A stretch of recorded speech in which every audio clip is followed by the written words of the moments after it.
NIOS board class 10th English में chapter number 12 जो कि एक पोएम है इंडियन वीवर्स जिसको सरोजनी नायडू जी ने लिखा है, वो बड़ी एक प्यारी, बड़ी एक इमेजिनेशन भरी एक पोएम है। बट पता नहीं क्यों NIOS के बच्चे उस पोएम से बड़ा चिढ़ते हैं, बड़ा डरते हैं। सिर्फ 3 स्टैंजाज हैं, बड़ी मीनिंगफुल सी, बड़ी इजी सी पोएम है। तीनों स्टैंजाज को 3 स्टेजेस ऑफ लाइफ से कवर किया गया और बहुत अच्छे से उस चैप्टर को एक्सप्लेन करके मैंने वो वीडियो आप लोगों के लिए इस चैनल पे ऑलरेडी अपलोड कर रखी है। बट पता नहीं क्यों क्या होता है कि जब एग्जाम टाइम आता है बच्चे सबसे पहले उसी चैप्टर को इग्नोर मारते हैं कि भाई हमसे नहीं हो पाएगा, हम पढ़ ही नहीं रहे, अब हम और चीजों पे फोकस करेंगे, हम इसको छोड़ लें।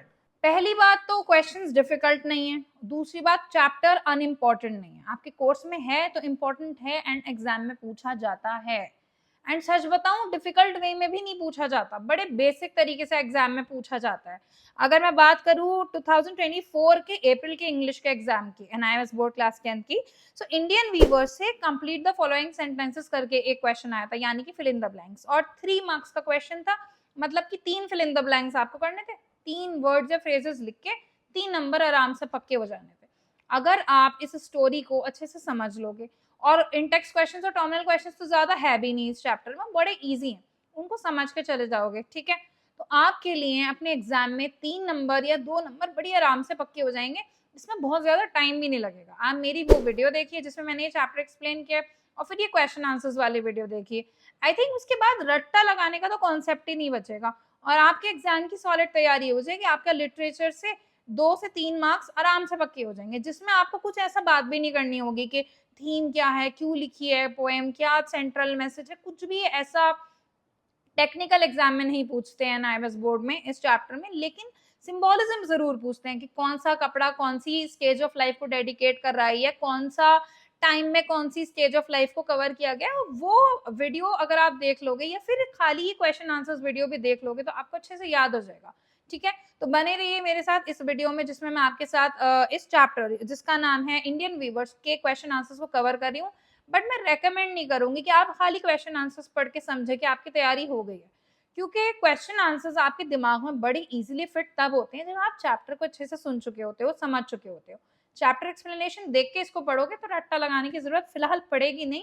सो बने रहिए मेरे साथ। और अब आप जो है अपनी स्क्रीन पे जो देखने वाले हैं आगे, वो मेरी लैपटॉप स्क्रीन देखेंगे जिसमें मैंने आपके लिए ये सारे क्वेश्चन आंसर्स बहुत इजी वे में लिख रखे हैं। आपको स्क्रीनशॉट्स लेने की जरूरत नहीं, बस ध्यान से पढ़ाई कीजिए। एंड डिस्क्रिप्शन बॉक्स में इन क्वेश्चन आंसर्स की डॉक्यूमेंट लिंक आपको मिल जाएगी, बस आप पढ़ाई कीजिए, उसके बाद उस लिंक को खोलिएगा, उन क्वेश्चंस को चाहे आप प्रिंट कीजिए, स्क्रीनशॉट लीजिए या अपनी नोटबुक में नोट कीजिए। आई एम श्योर आपको आंसर्स बहुत इजी लगेंगे। और फिर भी कोई क्वेश्चन अगर ऐसा आपको लगता है जो आपकी समझ में नहीं आ रहा या मुश्किल लग रहा है तो आप मुझसे कमेंट्स में डिस्कस कर सकते हैं। कोई क्वेश्चन ज्यादा मुश्किल होगा I will make a video on it again, अगर कम मुश्किल होगा तो मैं आपको कमेंट्स में समझा दूंगी, ठीक है। एंड अगर कोई भी और कंफ्यूजन हो, कंटेंट आइडिया हो तो प्लीज मेरे साथ कमेंट्स में डिस्कस करें। ऑलराइट, ये रहा चैप्टर 12 इंडियन वीवर्स, ठीक है। इस चैप्टर में जैसा कि आपको पता ही है सिर्फ और सिर्फ 3 स्टैंजाज हैं, लेकिन ये बहुत थॉटफुल, बहुत इंपॉर्टेंट चैप्टर है। एंड इसमें क्योंकि थोड़े से डिफिकल्ट वर्ड्स हैं, थोड़े से न्यू वर्ड्स हैं, जैसे हेल्सियन वाइल्ड हो गया, गार्मेंट सो डे हो गया, या फिर प्लूम्स ऑफ अ पीकॉक हो गया, या हर स्टैंजा का अलग सिंबोलिज्म हो गया, तो उससे ना बच्चे थोड़ा सा घबरा जाते हैं कि शायद इस चैप्टर के क्वेश्चन आंसर्स भी बहुत डिफिकल्ट होंगे। बट ऑनेस्टली इस चैप्टर के क्वेश्चन आंसर्स बिल्कुल भी मुश्किल नहीं है, ठीक है। एंड आपको पता होना चाहिए किसने लिखी है पोएम, ये लिखी है सरोजनी नायडू जी ने। अगर एक्सप्लेनेशन अभी तक आपने नहीं देखी है उस वीडियो को ज़रूर देखें इन टेक्स्ट क्वेश्चन देखने से पहले, और अगर देख चुके हैं तो let's solve in text question 12.1 जो कि हैं पेज नंबर 194 पर, ठीक है। तो कह रहे हैं आंसर द फॉलोइंग क्वेश्चंस। पहला जो क्वेश्चन है वो कहता है कि इन दिए हुए सेंटेंसेस को कंप्लीट कीजिए। The weavers are weaving the cloth for dash, क्योंकि ये इन टेक्स्ट क्वेश्चंस ये वाले जो हैं वो फर्स्ट स्टैंजा पे बेस्ड हैं, ठीक है। तो हमें ये आंसर सिर्फ और सिर्फ इन 4 लाइन से ढूंढना है। और एग्जाम में आपको कैसे पता होगा, एग्जाम में आपको कहीं ना कहीं अगर ऐसी सेंटेंस कंप्लीट करने के लिए आएंगे तो आपको स्टैंजा दे रखा होगा या एक्सट्रैक्ट दे रखा होगा। तो कह रहे हैं the weavers are weaving the cloth for, weavers किसके लिए क्लॉथ बुन रहे थे पहले पैराग्राफ में, है ना, बेबी के लिए बुन रहे थे। उसके बाद कह रहे हैं they are compare to dash because of the similarity of colour that is blue, और उन्हें किस चीज से कंपेयर किया गया है, क्योंकि उनका कलर जो है ब्लू है, वो हेल्सियन वाइल्ड से किया गया था, है ना। अभी मैंने आपको दिखाया था कि यहाँ पे न्यूबॉर्न चाइल्ड के लिए कपड़े बुन रहे हैं, वीव कर रहे हैं रोब और ब्लू कैसा है, blue as the wing of halcyon wild, तो इसका आंसर है the weavers are weaving the cloth for a baby's clothes, एक बच्चे के कपड़े के लिए वीवर्स कपड़ा बुन रहे हैं, यहाँ पे बेबीज रोब भी कह सकते हैं। They are compared to the wings of a halcyon bird because of the similarity of color, that is blue. उनको जो है हेल्सियन बर्ड के विंग से कंपेयर किया गया है क्योंकि दोनों का ही कलर जो है वो सिमिलर होता है यानी कि ब्लू होता है, ठीक है। तो क्वेश्चन 2 कह रहा है gay in line 2 means bright, line 2 में गे जो है वो ब्राइट वर्ड को डिस्क्राइब कर रहा है। Which mood of the weavers does it indicate? Weavers का क्या मूड उस टाइम पे इंडिकेट कर रहा है लाइन 2 में गे वर्ड, ठीक है। आपको करेक्ट आंसर को टिक करना है। पहला है चेयरफुलनेस, दूसरा है फ्रस्ट्रेशन, तीसरा है सैडनेस। आप क्योंकि गे का मतलब है ब्राइट, ब्राइट को आप हैप्पी से लिंक कर सकते हो और हैप्पी को चेयरफुलनेस से लिंक कर सकते हो, इसलिए 2 का आंसर है ए चेयरफुलनेस। फ्रस्ट्रेशन खिसियाहट को कहते हैं, सैडनेस तो आपको पता ही है दुख को कहते हैं, तो बी और सी तो इसका आंसर हो ही नहीं सकते हैं, ठीक है। तो इसका आंसर है ए ऑफ चीयरफुलनेस। अब क्वेश्चन 3 कह रहा है what is the similarity between morning time of the day and the birth of a child, एक सुबह के दिन में और एक बच्चे की पैदाइश में क्या सिमिलैरिटी है, ठीक है। इसका आंसर है morning is the start of the day just like birth is the start of life. Morning दिन की शुरुआत होती है जैसे कि जिंदगी की शुरुआत क्या होती है, बर्थ, ठीक है। अच्छा क्वेश्चन था ये। इसके बाद स्टैंजा 2 के जो पार्ट 2 है स्टैंजा 2, अब उस पे बेस्ड आपके इंटेक्स्ट क्वेश्चंस 12.2 हैं। पहला क्वेश्चन कह रहा है what are the weavers weaving. अब स्टैंजा 2 में वीवर्स क्या बुन रहे थे, वो एक रानी क्वीन के लिए मैरिज का वेल बुन रहे थे, राइट। देखो ये आ गया weaving it for a queen, the queen will use this cloth to make her marriage veil, right. तो इसका क्या आंसर आएगा, they are weaving the marriage veil of a queen. उसके बाद कह रहे हैं what time of the day is it, और क्या टाइम था जब वो वीव कर रहे थे रानी के लिए वो कपड़ा, तो इसका आंसर आएगा it is evening time. Third question कह रहा है we wear colours that reflect our mood, give 2 examples. हम अपने मूड के हिसाब से कलर्स को पहनते हैं और इस बात को साबित करने के लिए 2 एग्जांपल्स दीजिए। एंड वो 2 एग्जांपल्स हो सकते हैं कि जब हम खुश होते हैं हम ब्राइट कलर्स पहनते हैं, लेकिन जब हम सैड होते हैं हम वाइट या फिर डल क्लोथ्स पहनते हैं, जैसे कि किसी की डेथ वगैरह पे या किसी की तबीयत खराब पे हम उसको देखने जा रहे हैं या वहाँ जा रहे हैं डेथ फ्यूनरल में, तो हम वाइट या डल कलर्स पहनते हैं। बट अगर कोई शादी कोई फेस्टिवल होता है तो हम बहुत ब्राइट और कलरफुल कपड़े पहनते हैं, ठीक है। अब स्टैंजा 3 से इंटेक्स्ट क्वेश्चंस 12.3 आ जाते हैं। आप कह रहे हैं what time is indicated through the phrase moonlight chill. Moonlight chill जो फ्रेज है उससे किस टाइम को इंडिकेट किया गया है ना, तो आंसर है the phrase moonlight chill means late in the night, ठीक है। मूनलाइट चिल का मतलब है लेट इन द नाइट, रात में काफी late. What is the similarity between death and cold night, death और कोल्ड नाइट में क्या सिमिलैरिटी है, ठीक है। तो इसका आंसर हम लिखेंगे death ends life like night ends the day, both also feel sad and cold. Death जो है वो लाइफ को खत्म करता है जैसे कि नाइट जो है वो दिन को खत्म करती है, और दोनों ही काफी सैड से फील होते हैं और काफी कोल्ड होते हैं, ठीक है। यहाँ कोल्ड का मतलब ठंडा नहीं है, यहाँ कोल्ड का मतलब है एक फीलिंग, एम्प्टीनेस की फीलिंग, एक खोखलेपन की फीलिंग, एक लोनलीनेस की फीलिंग, या फिर एक इमोशनल नम्बनेस, एक इमोशनल सुनपन जो हमारे अंदर होता है। हम बिल्कुल सुन हो जाते हैं, सैड हो जाते हैं जब किसी की डेथ होती है, और बहुत कंफर्टलेसनेस होती है, लाइफलेस होते हैं हम वहाँ पे उस टाइम पे, एंड हमारे अंदर कोई वार्मथ कोई जॉय नहीं होता, क्योंकि इंसान जब खुश होता है तो उसके लिए वार्मथ वर्ड का यूज़ किया जाता है या फिर मेहमान नवाजी होती है, या ऐसे हैप्पी मोमेंट्स के लिए हम इंग्लिश में पोइट्री में वार्म लव्स का यूज़ करते हैं। लेकिन कोल्ड वर्ड जो होता है पोइट्री में वो ऐसे इमोशंस को सिंबलाइज करता है जो कि इमोशनली ब्लीक होते हैं, इमोशनली अनकंफर्टेबल होते हैं, इमोशनली बहुत लोनली होते हैं, ठीक है ना। तो यहाँ कोल्ड का मतलब ठंडा नहीं है बल्कि अ फीलिंग ऑफ एम्प्टीनेस है या फिर लोनलीनेस है, ओके। लास्ट क्वेश्चन, अरे यहाँ 1 के बाद 3 और 4 दे रखा है इन्होंने, नंबरिंग गलत है। तो क्वेश्चन 4 कह रहा है यहाँ पे chill here means unpleasant cold, ठीक है। चिल का मतलब यहाँ पे बहुत ज्यादा कोल्ड है, ठीक है।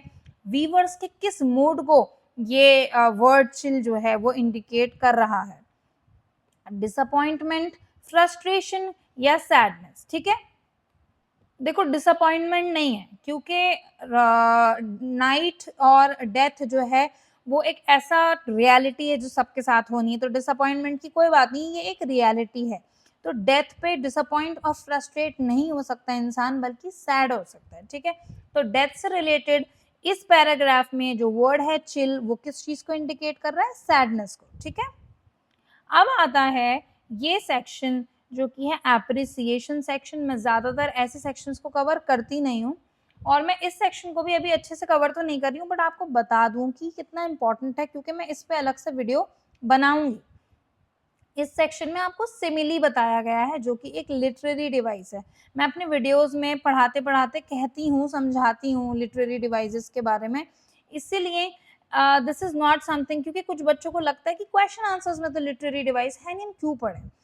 जब आपकी बुक के टेक्स्ट में आपको लिटरेरी डिवाइस समझा दिया और स्पेशली सिमिली की बात कर ली गई, तो आपको उसके बारे में पता होना चाहिए। और सिमिली क्या होता है, एक ऐसा लिटरेरी डिवाइस होता है। लिटरेरी डिवाइस उस किस्म की राइटिंग स्टाइल और टेक्निक को कहते हैं जो कि पोइट्री को इंटरेस्टिंग बनाने के लिए यूज किया जाता है, एंड जो वर्ड्स को भी कंपैरिजन में यूज करते हैं और डायरेक्टली यूज करते हैं, जिसके लिए यूज होते हैं वर्ड्स जैसे कि एज या लाइक, उनको सिमिली बोलते हैं। जैसे कि your smile is as bright as sunshine. ठीक है, तो यहाँ पे आपको एक्सरसाइज वगैरह दे रखी हैं, मैं इनको सॉल्व भी नहीं कर रही हूँ आपके साथ, बट मैंने आपको लिटरेरी डिवाइस का कॉन्सेप्ट और सिमिली का कॉन्सेप्ट जो है बता दिया है। अगर आप इसके बारे में और अच्छे से पढ़ना चाहते हो कि हाँ मैम सिखाइए लिटरेरी डिवाइस क्या है, तो फिर मैं आप लोगों के लिए इस सेक्शन पे अलग से वीडियो बना दूंगी, जहां मैं आपको लिटरेरी डिवाइसेस सिर्फ और सिर्फ सिमिली नहीं, बाकी और भी जो होती हैं जैसे कि एलिट्रेशन, मेटाफर वगैरह, मैं आपको सब सिखा दूंगी। ठीक है, तो अगर आपको लिटरेरी डिवाइसेस सीखनी है तो प्लीज़ वीडियो के नीचे कमेंट ज़रूर करें, मुझे बताएं कि आप सीखना चाहते हैं या नहीं। ठीक है, फिर ये let us learn new words वगैरह है, और जो भी चीज़ें यहाँ आ रही हैं उसको हम इग्नोर कर रहे हैं, क्योंकि हम अभी उसे कवर नहीं करेंगे। वो सारा ग्रामर, राइटिंग सेक्शन वगैरह का पार्ट हम अलग वीडियो में कवर करेंगे। सही है, अब लास्टली चलते हैं इस चैप्टर के टर्मिनल क्वेश्चंस की तरफ। पहला क्वेश्चन कह रहा है कि इस पोएम में पोएट 3 स्टेजेस ऑफ लाइफ को डिस्क्राइब कर रही हैं, and she relates them to dresses and their colours, और वो जिंदगी की 3 स्टेजेस को कपड़ों और उनके रंगों के साथ कंपेयर कर रही हैं। She also compares the changes in life to the changes in a day, और वो जिंदगी के चेंजेस को एक दिन के चेंजेस से कंपेयर भी कर रही हैं। तो आप इन ब्लैंक्स को अपनी अंडरस्टैंडिंग ऑफ योर पोएम के बेस पर कंप्लीट कीजिए। सबसे पहले आता है डे ब्रेक, मतलब कि दिन की शुरुआत। तो दिन की शुरुआत किस स्टेज ऑफ लाइफ को बताती है, वो बताती है बर्थ की। एंड कलर ऑफ क्लॉथ, यहाँ पे हमें क्या दिया गया है, पहले पैराग्राफ में क्या था, blue, blue as the wings of a halcyon wild, है ना। अच्छा, ये गलती है यहाँ पे। अब क्या आएगा, डे ब्रेक के बाद यहाँ पे आएगा इवनिंग, और इवनिंग में हमें फिर से बताना है स्टेज ऑफ लाइफ क्या है और कलर ऑफ क्लॉथ क्या है। यहाँ गड़बड़ है, मिसप्रिंट है। ठीक है, तो इवनिंग में स्टेज ऑफ लाइफ क्या है, वो यूथ है या एडल्टहुड है, और कलर ऑफ क्लॉथ इवनिंग में क्या था, पर्पल एंड ग्रीन था। ठीक है, देखो इन्होंने गलती से यहाँ आंसर को पब्लिश कर दिया, यहाँ पे आंसर आना था, वो यहाँ आना था, पर्पल एंड ग्रीन था, क्योंकि पीकॉक के फेदर्स से कंपेयर किया गया था ना मैरिज वेल को, तो पर्पल एंड ग्रीन उसका आंसर था। एंड थर्ड जो था वो मिडनाइट था। ठीक है, तो मिडनाइट के लिए स्टेज ऑफ लाइफ डेथ थी और कलर ऑफ क्लॉथ वाइट था। ठीक है, तो इसीलिए इस आंसर में भी यहाँ पे जब पूछ रहे हैं हमसे कि मूनलाइट चिल में जो टाइम है वो क्या इंडिकेट कर रहा है, तो means late in the night के साथ साथ आप मिडनाइट भी लिख सकते हो, क्योंकि बुक खुद अपने लिए मिडनाइट वर्ड का यूज कर रही है। ठीक है, तो इस आंसर को टर्मिनल क्वेश्चन के आंसर को एक बारी मैंने आपको एक्सप्लेन तो कर दिया, यहाँ देख लीजिए। डे ब्रेक का स्टेज ऑफ लाइफ है बर्थ या फिर चाइल्डहुड, कलर ऑफ क्लॉथ है ब्लू, इवनिंग का स्टेज ऑफ लाइफ है यूथ या फिर मैरिज, और कलर ऑफ क्लॉथ है पर्पल एंड ग्रीन, और मिडनाइट का स्टेज ऑफ लाइफ है डेथ और कलर ऑफ क्लॉथ है व्हाइट। ठीक है, ये आपको आई थिंक समझ में आ गया होगा, कोई दिक्कत नहीं होगी, फिर भी अगर होती है तो आप कमेंट्स में मुझसे आराम से पूछ सकते हैं। अब आता है क्वेश्चन नंबर 2 टर्मिनल क्वेश्चंस का, कि जो वर्ड्स और फ्रेजेस जो अलग अलग मूड्स को इस पोएम में डिस्क्राइब कर रहे हैं वो ये हैं, funeral, marriage, veil, shroud, break of day, purple and green, white, garment, gay, dead man, solemn and still, bright plumes of a peacock। अब इन एक्सप्रेशंस को दो कॉलम्स के अंडर कैटेगराइज कीजिए। पहला वो वर्ड्स जो कि जॉय यानी कि खुशी को कन्वे कर रहे हैं, दूसरे वो वर्ड्स जो कि सॉरो यानी कि सैडनेस को कन्वे कर रहे हैं। जैसे कि फ्यूनरल सैडनेस को डिस्क्राइब करता है। फ्यूनरल मतलब किसी के मरने के बाद उसकी जो आखिर उसको दफनाने का या उसको जलाने का जो प्रोसेस होता है, उसकी मरने के बाद उसकी श्रद्धांजलि वाला वो टाइम जो होता है, अंतिम संस्कार बेसिकली, तो वो क्या है, वो सॉरो में आएगा। सिमिलरली मैरिज वेल कहाँ आएगा, वो जॉय में आएगा, क्योंकि मैरिज एक हैप्पी टाइम होता है। श्राउड अगेन कफन को कहते हैं, वो सॉरो में आएगा। ठीक है, तो इसलिए इसके आंसर्स ये रहे, marriage veil, break of day, purple and green, garment gay, bright, plumes of a peacock, ये तो वर्ड्स हैं जो कि जॉय को कन्वे कर रहे हैं, और जो वर्ड्स सॉरो को कन्वे कर रहे हैं वो हैं funeral, shroud, white, dead man, solemn and still. तो क्वेश्चन 3 कह रहा है the poem has a strong imagery. इस पोएम में बड़ी स्ट्रॉन्ग इमेजिनेशन, बड़ी स्ट्रॉन्ग इमेजरी को यूज किया गया है। इन अदर वर्ड्स यानी कि दूसरे अल्फाजों में, when we listen to it और रीड इट, जब हम इसको सुनते हैं या फिर इस पोएम को पढ़ते हैं, we are able to create a clear picture in our mind. हम अपने दिमाग में एक साफ इमेज को बना पाते हैं। जैसे कि एक इन्फेंट वियरिंग ब्लू क्लोथ्स की इमेज को भी हम सोच पाते हैं स्टैंजा 1 में, कि एक इन्फेंट है, एक न्यूबॉर्न बेबी है जो कि ब्लू कलर के कपड़े पहना हुआ है। ठीक है, अब listen to the poem again and write down the images created in your mind. इस पोएम को दोबारा पढ़ो एंड लिखो कि आपने कौन कौन सी इमेजेस को अपने जहन में बनाया इस पोएम को पढ़ने के बाद। The underline sentence above is an example of an image. जो अंडरलाइन करके हमने आपके लिए ऊपर सेंटेंस दिया हुआ है वो भी ऐसी ही एक इमेज का एग्जाम्पल है। तो बाकी एग्जाम्पल्स ढूंढना अब आपका काम है। So here is the answer. Viewers weaving at the looms का मतलब है कि जब हमसे कह रहे हैं कि वीवर्स अपने कपड़ों को बुन रहे हैं, तो हम इमेजिन कर पा रहे हैं कि ठीक है वीवर्स होंगे, वो कपड़ा बुन रहे होंगे। अब बर्ड विद ब्लू फेदर्स जब हमसे बोल रहे हैं, तो हम ब्लू फेदर्स वाली बर्ड को इमेजिन कर पा रहे हैं। जब पीकॉक की बात हो रही है तो हम उसके कलरफुल फेदर्स को इमेजिन कर पा रहे हैं। फिर एक क्वीन की बात हो रही है जिसका फेस जो है एक वेल से कवर्ड है। वेल कहते हैं घूंघट को, तो हम उस घूंघट, उस क्वीन को भी इमेजिन कर पा रहे हैं। और फिर एक dead body covered with a white cloth वाले केस में भी हम एक डेड बॉडी को भी इमेजिन कर पा रहे हैं जो कि वाइट कपड़ा पहने हुए है। ठीक है, सो ये सारे वो इमेजेस हैं जो इस पोएम को पढ़ के हमारे मन में आते हैं, हमारे दिमाग में आते हैं। और लास्ट क्वेश्चन हमसे कह रहा है complete the following sentences using the words given below. नीचे दिए हुए 3 वर्ड्स का यूज करते हुए इन 2 सेंटेंसेस को पूरा कीजिए। Do you recognise the similes use, क्या आप सिमिलीज को रिकॉग्नाइज कर सकते हैं कि कौन कौन सी सिमिली यूज की गई हैं। ठीक है, यहाँ पर अगेन आपको दिखाया जा रहा है सिमिली पढ़ना इंपॉर्टेंट है, और मैं सिमिली पे अलग से वीडियो बनाऊंगी, बट उसके लिए आप लोगों को कॉमेंट करना पड़ेगा। पहला क्वेश्चन कह रहा है the chirping of the bird sounded as shrill as a dash. ठीक है, चिड़ियों की चहचहाने की जो आवाज थी वो बिल्कुल श्रिल साउंड हुई। श्रिल का मतलब होता है हाई पिच्ड। ठीक है, बहुत ही तेज तरार आवाज के साथ जब कोई चीज होती है, बहुत हाई पिच्ड होती है, बहुत तेज आवाज निकालने वाली या कानों को चुभने वाली जब आवाज होती है ना, उसको श्रिल कहते हैं। और श्रिल नेगेटिव वर्ड नहीं है, श्रिल का मतलब बस हाई पिच्ड है। हाई पिच्ड बहुत सी अच्छी और बहुत सी बुरी दोनों चीजें हो सकती हैं। तो चिड़ियों के चहचहाने को श्रिल वर्ड के साथ यूज किया गया है। और श्रिल दूसरी आवाज कौन सी होती है, क्या विसिल की आवाज श्रिल होती है या लाइटनिंग की आवाज श्रिल होती है। लाइटनिंग मतलब बिजली कड़कना, और विसिल मतलब एक सीटी की आवाज है ना, और रेन मतलब बारिश। ठीक है, तो बारिश तो आवाज को इंडिकेट नहीं करती, ये 2 वर्ड जो हैं वो आवाज को इंडिकेट करते हैं।